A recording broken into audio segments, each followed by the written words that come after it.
What is love? It's a word we use every day for everything from our favorite pizza to the people closest to us. But have we ever stopped to think about what it truly means? We often associate love with warm, fuzzy feelings, with romance, or with that fluttery excitement in our stomachs. But what if I told you that real, transformative love goes much, much deeper than that?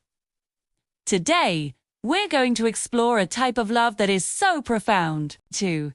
It has the power to change not only our relationships, but our entire perspective on life.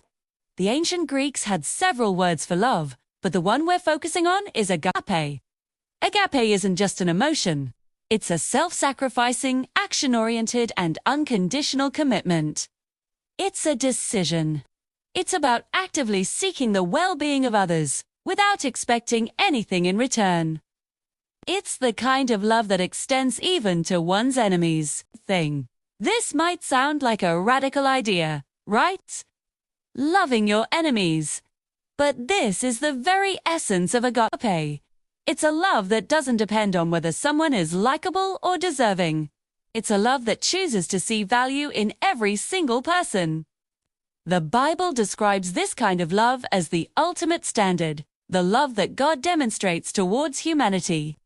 It's described as patient, kind, forgiving, and obedient to a higher purpose. Let's break down the key characteristics of this biblical agape love, because understanding them can be a game changer.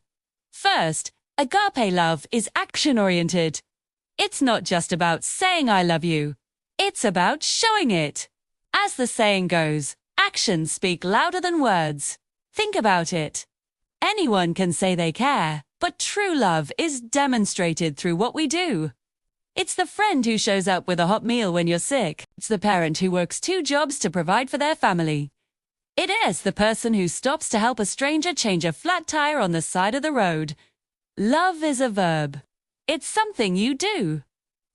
It's about making a tangible, positive difference in someone else's life, even when it's inconvenient or difficult. It's easy to love when everything is going well, but agape is the love that persists through actions, even in tough times.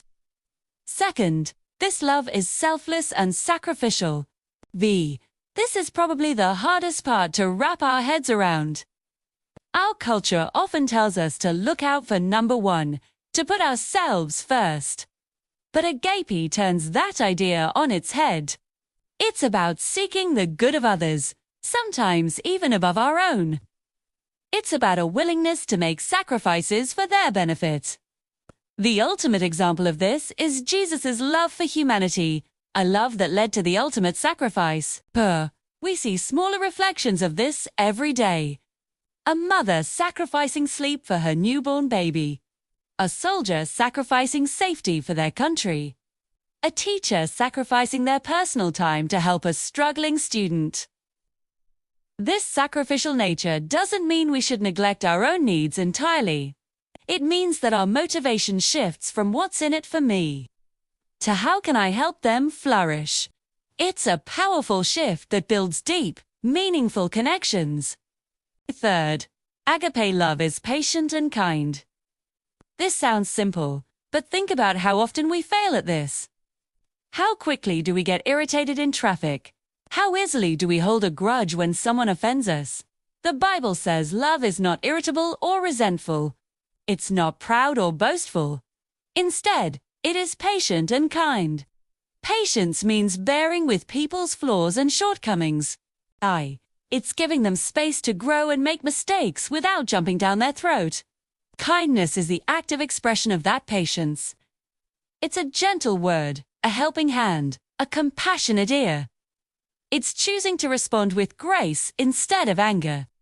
This quality alone, if we could master it, would transform our families, workplaces, and communities.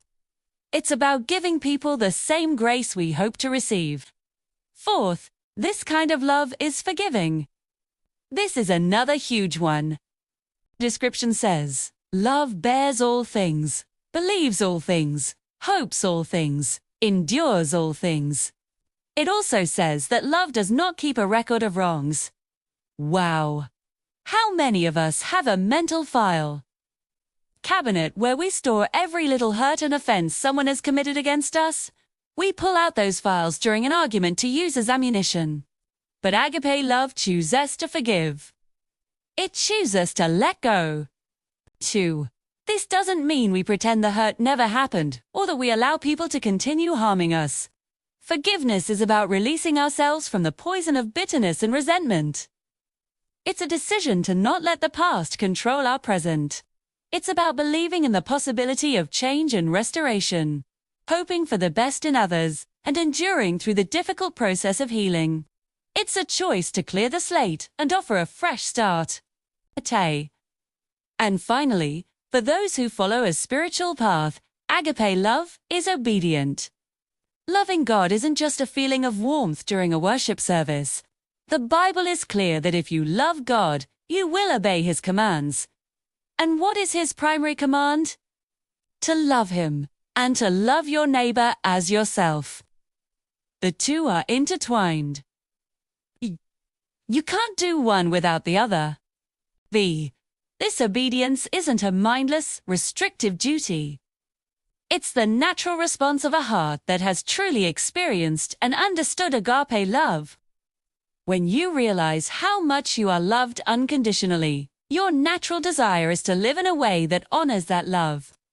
This means aligning your actions with principles of kindness, justice, and mercy.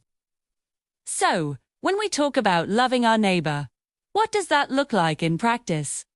It means you will not do anything to harm them, won't gossip about them, cheat them, take advantage of them, or hold bitterness against them. Instead, you will seek to help them at all times.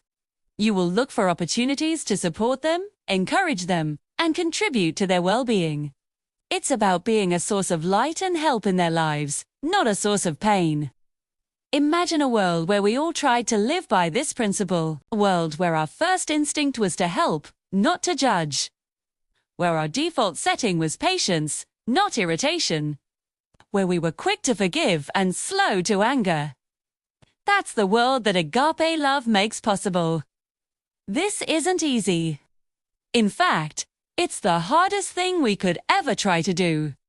It goes against our very nature. But it's a journey worth taking. It starts with a simple choice, a choice to try.